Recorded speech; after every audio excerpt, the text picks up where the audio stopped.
Hello and welcome to this virtual meeting of the Scottish Parliament. Today we're dealing with the portfolio question subject of social security and older people. And I would also remind members that I've grouped questions 4, 5, 6, 7 and 8. So any supplementary questions to those from other members should come after question 8. But we're going to start with question number 1 from Emma Harper. Ms. Harper. Thank you, Presiding Officer. To ask the Scottish Government, in light of COVID-19 pandemic, how it is working to tackle social isolation and loneliness across the country. Minister Christina McKelvey. Thank you very much. A very important question. I am acutely aware of the increase in social isolation and loneliness as a result of COVID-19, and building on our social isolation and loneliness strategy and working with stakeholders, we have put in place a range of additional support to mitigate this impact. That includes support for national organisations such as Befriending Networks, Generations Working Together and Age Scotland. We have also provided an additional £3.8 million to expand the network and work of the NHS mental health and wellbeing services. And I would urge older people who want to hear a friendly voice to contact Age Scotland helpline, which we have supported with an additional £700,000. Additionally, through our Connecting Scotland programme, we will support 9,000 individuals who are considered clinically at risk and on a low income, including older people, with access to digital technology and training so they can access services via the internet and remain connected to others. Harper.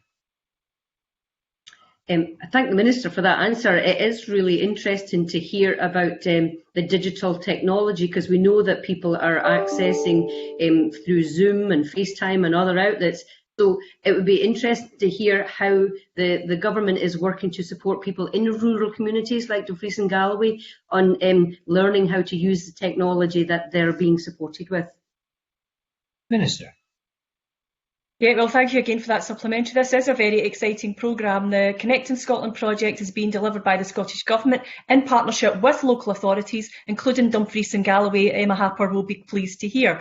It's also supported by Healthcare Improvement Scotland, the Scottish Council of Voluntary Organisations and the digital and IT sectors led by Scotland IS.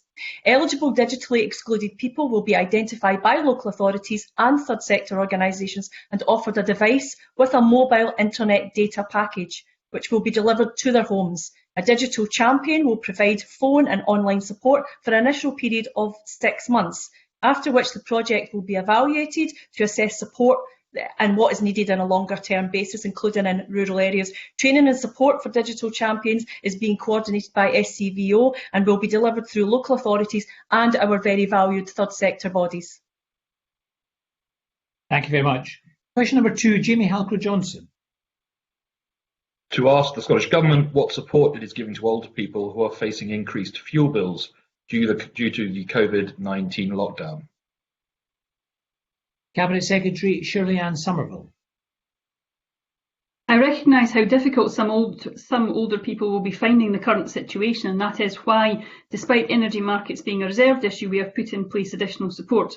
We have committed an additional £45 million to the Scottish Welfare Fund to help meet immediate financial needs. Advice and support is also available through Home Energy Scotland, who can advocate on behalf of people with energy companies, as well as referring people for financial assistance. We have also provided £700,000 to increase capacity of the Age Scotland National Helpline to enable the organisation to respond to the pandemic. I would encourage anyone worried about their fuel bills to contact Home Energy Scotland or Age Scotland. Jamie Halcrow-Johnson. Can I thank the Cabinet Secretary for that answer? With more older people at home as a result of lockdown, clear that energy costs will increase for many. So will the Scottish Government commit to monitoring how energy costs, alongside other additional expenses, may have increased for older households during the current outbreak? And also, will she take into consideration those that live in the more remote and rural communities across Scotland, particularly in my region of the Highlands and Islands, where there may be less able to be monitored on a more day-to-day basis? Cabinet Secretary. Well, it is very important that we ensure that people who are in difficulty with fuel costs are given the support that they require to have. That's exactly why we've put the money into the Age Scotland helpline and why Home Energy Scotland is very keen to reach out and assist people with that. The Minister for Local Government, Housing and Planning also wrote to the UK Government to call on them to provide additional help with energy bills to reassure vulnerable households, such as older people and with long-term conditions, that they can afford to stay in their homes and heat their homes. But certainly the Scottish Government, within the powers that we have, is very keen to ensure that we're keeping a very close eye, both directly with older people to get their feedback, but also working with stakeholders such as Age Scotland, who I spoke to yesterday, to ensure that the feedback they're getting, for example, from their helpline right across Scotland, including the areas where Jamie Halcrow-Johnson mentioned, are also included in the work that we are doing as we go forward. Thanks. We've got some supplementary questions here. First from Maureen Watt and then from Liam MacArthur. Maureen Watt. Thank you, Presiding Officer.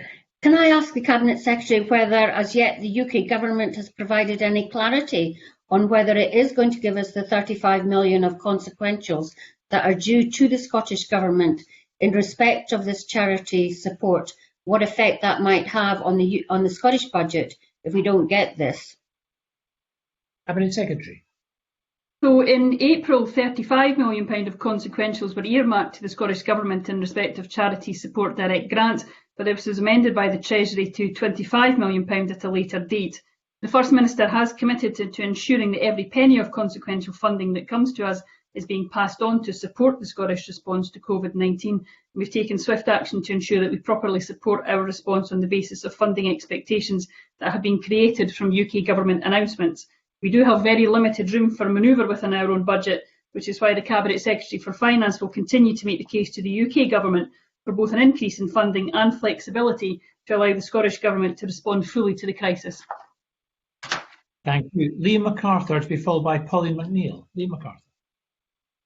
Thank you, Presiding Officer. The Cabinet Secretary will be aware that Orkney has consistently been the area with the highest rate of fuel poverty in Scotland. She'll also know that households in fuel poverty are particularly vulnerable to COVID.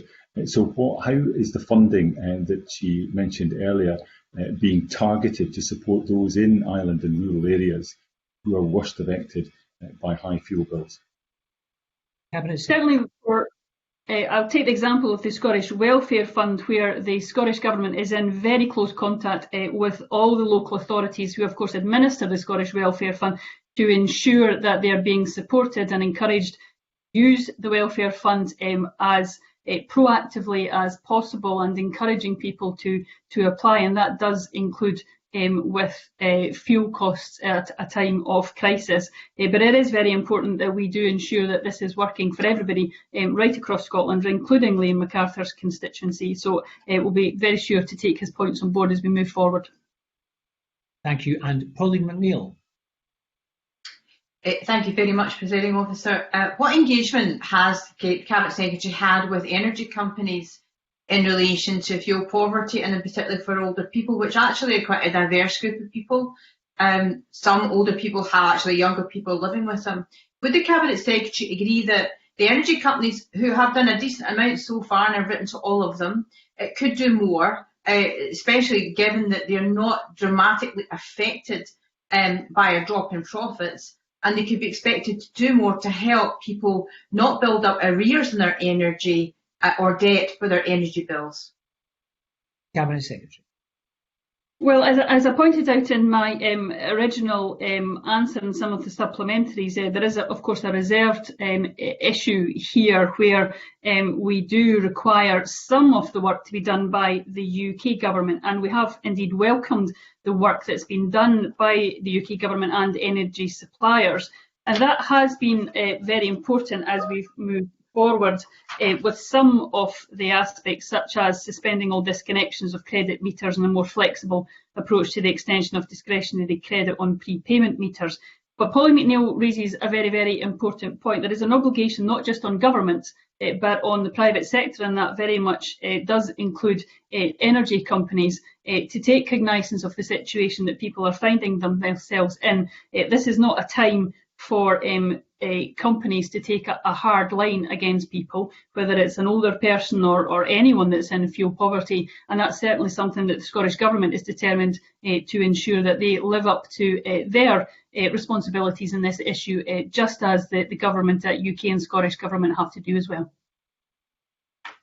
Thank you very much. Question number 3, Peter Chapman. Thank you, Presiding Officer. To ask the Scottish Government whether there has been an increase in the number of benefit claims made to Social Security Scotland during the COVID-19 lockdown. Cabinet Secretary Shirley-Anne Somerville. The number of applications received, decisions made, payments and expenditure for the Best Start Grant, Funeral Support Payment and Young Carers Grant since the start of the COVID-19 outbreak have remained fairly consistent with the numbers seen prior to COVID-19. However, as the impact of the outbreak is already evidenced in increased universal credit claims, we therefore expect that there will be a corresponding increase in applications and subsequently expenditure for the low-income benefits delivered by Social Security Scotland in the coming months. Chapman. Yeah, I thank the Cabinet Secretary for that answer, but as the Cabinet Secretary says and knows quite well, being eligible for universal credit makes a claimant eligible for many Scottish benefits.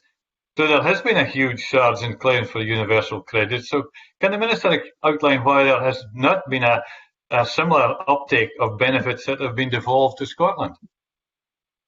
Cabinet Secretary. Well, I think this simply comes down to a matter of timing, and I'm sure that we will see that increase coming forward within the next couple of months. There's also a responsibility and something we're taking very seriously to ensure that we're doing all we can to raise the profile of the benefits that we're responsible for. We're very aware that there will be a number of people who will be perhaps using the welfare system for the first time and will be unaware of the Best Start Grant or the additional funeral support payment that can be had for the eligibility compared to the previous DWP scheme. And we're very determined to raise that profile, to do everything we can to work with stakeholders to ensure that the people that they're working with know about it. So we're very, very aware of our responsibility of having to get that message out there, that if you are on universal credit now and you're a new claimant, that you may be entitled to additional benefits through Social Security Scotland. And indeed, I would encourage all members to ensure that their constituents are aware of these matters as well. Thanks very much. Question number 4, Maureen Watt. Thank you, Presiding Officer. To ask the Scottish Government what discussions it has had regarding the easing of lockdown measures for older people, particularly those who are shielding. Minister Christina McKelvey. Thank you very much. The Scottish Government continues to focus on fairness and human rights of older people. We continue to engage with stakeholders, and on the 21st of May, I chaired an online meeting of the Older People Strategic Action Forum. However, the fact still remains that the risk to older people in terms of the impact of COVID remains higher than in the general population. We are examining the issues of shielding very, very closely. The initial 12-week period, which we have asked people to shield for in Scotland, ends on the 18th of June, and we will be announcing the next steps very shortly, as well as writing to people who are shielding too, which I think is an important development. We will continue to base our approach on the evidence base as it develops. We have been conducting user research interviews with people who are shielding to inform our thinking, and this week Public Health Scotland launched a survey of people who are shielding on their experiences and attitudes to shielding. People who are shielding of all ages are central to our thinking to move forward through and out of this crisis. And I make that point really sincerely, that the people who are shielding are the people who will inform our next steps as well. So I would urge anybody to take part in that survey. Maureen Watt. Can I thank the Minister for that response? These restrictions have been difficult for many, and their continued support of shielding is to be applauded. But many organisations have been helping those who are shielding, including CFINE, Aberdeen Cares, VSA and very many others in Aberdeen and the North East. Will the Minister join with me in recognising their fantastic contribution and provide further details of how they will be supported in the future to support shielded people? Minister. Thank you, President Officer. I'd be delighted to pay tribute to CFINE, ACVO, Aberdeen Cares and all of the most amazing third sector organisations. And this week in Volunteers Week, especially all of the volunteers who have made, the community contacts so important. The Scottish Government recognises the fundamental role of our third sector organisations, charities, volunteer groups, who all play a very important supporting role supporting our vulnerable groups across Scotland, not just during this pandemic, but in better times too. So to support the continuation of their work, we are providing £40 million through the Supporting Communities Fund to help community groups in their work to support local people at risk and build local resilience. Awards totalling over £13.7 million have been made to community anchor organisations across Scotland through our intermediary partners, with further awards being approved on a daily basis. Additionally, our £50 million Wellbeing Fund is supporting the third sector organisations that have expanded their work to provide vital assistance for communities at risk. At the risk it's faced by all of them from COVID. This includes 558 organisations who have been offered funding, and among these are 28 organisations working in Aberdeen and Aberdeenshire, which collectively have been offered the sum of well over £321,000. Thank you very much. Question number 5, Bill Bowman. Thank you. To ask the Scottish Government how older people in the North East of Scotland region will be supported as the country enters the next phase of the COVID-19 lockdown. Cabinet Secretary Shirley-Ann Somerville. Older people in the North East and across Scotland will benefit from additional support currently being offered as we work to keep them and the rest of the population healthy, cared for, connected and with access to the essentials they need. We have provided around £1.7 million to organisations who are directly supporting the needs of older people during the COVID pandemic, including funding for helplines, food distribution and keeping them connected. Just yesterday I spoke with Age Scotland about their helpline and the work they are doing to support older people.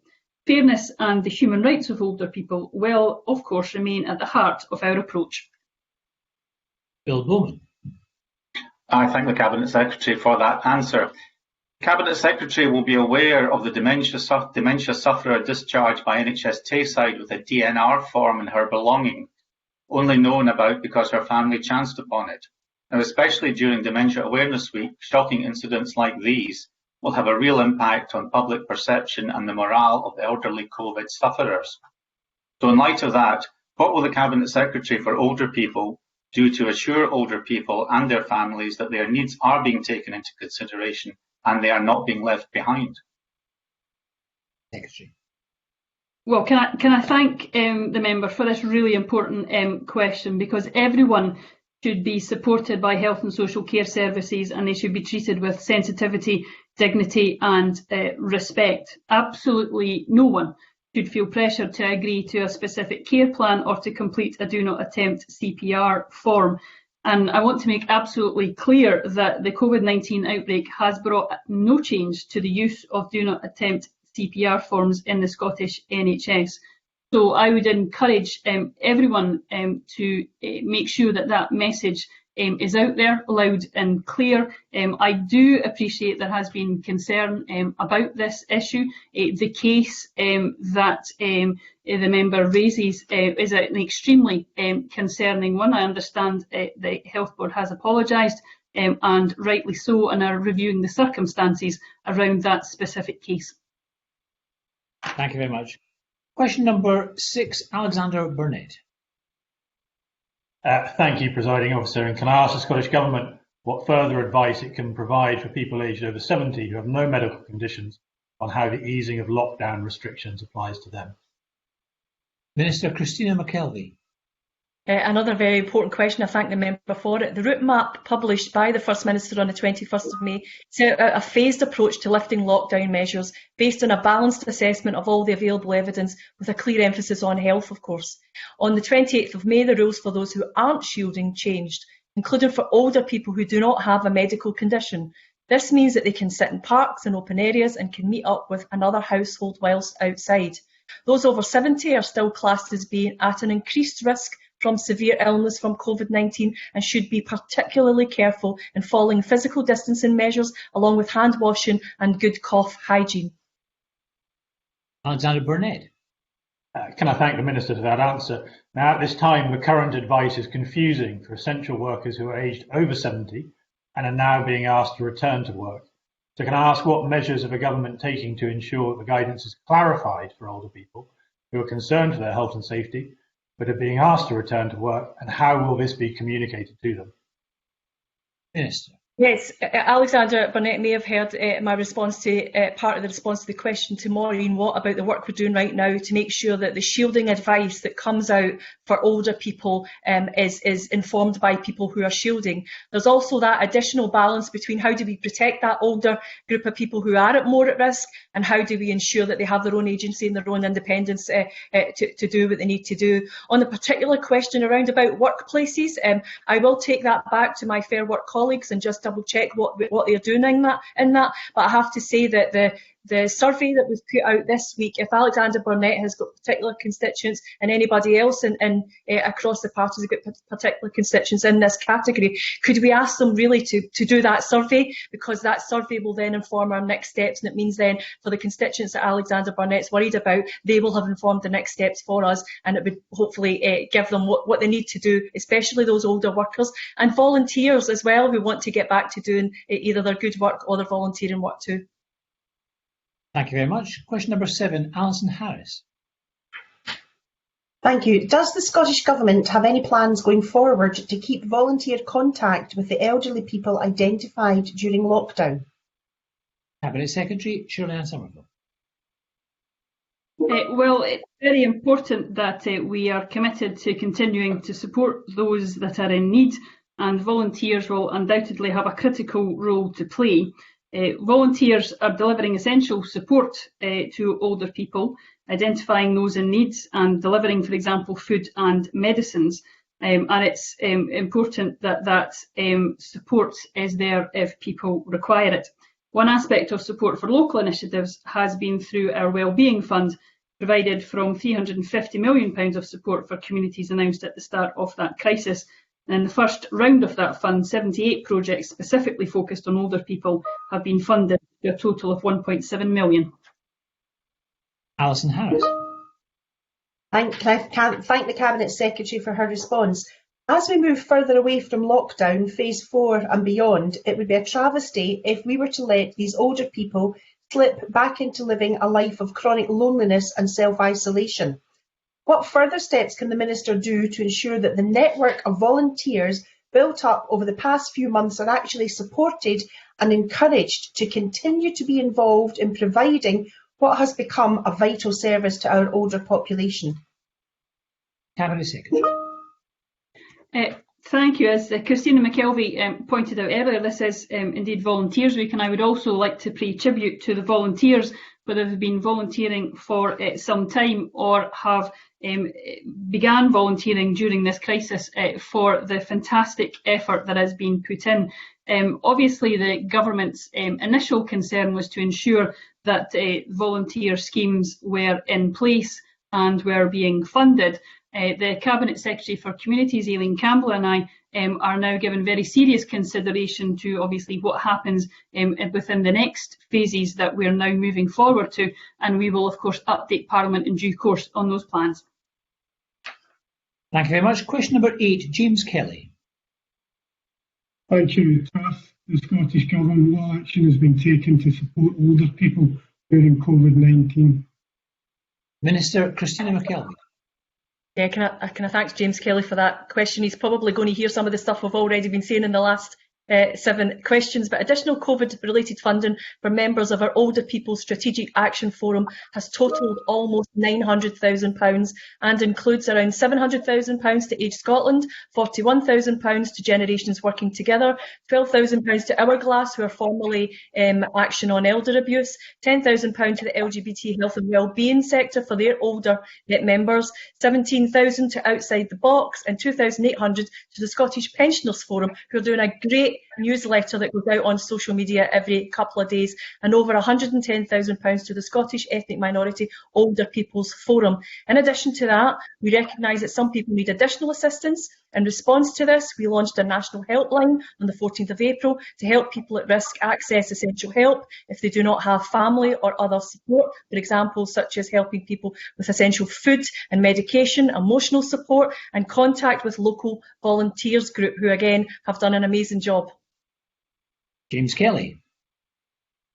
Thank the Minister for the answer. Can I ask the Minister what has been done to support older people on COVID-19 medical conditions like pressure to ensure that these can be monitored and not deteriorating during the course of the outbreak, and that they can get appropriate follow-up.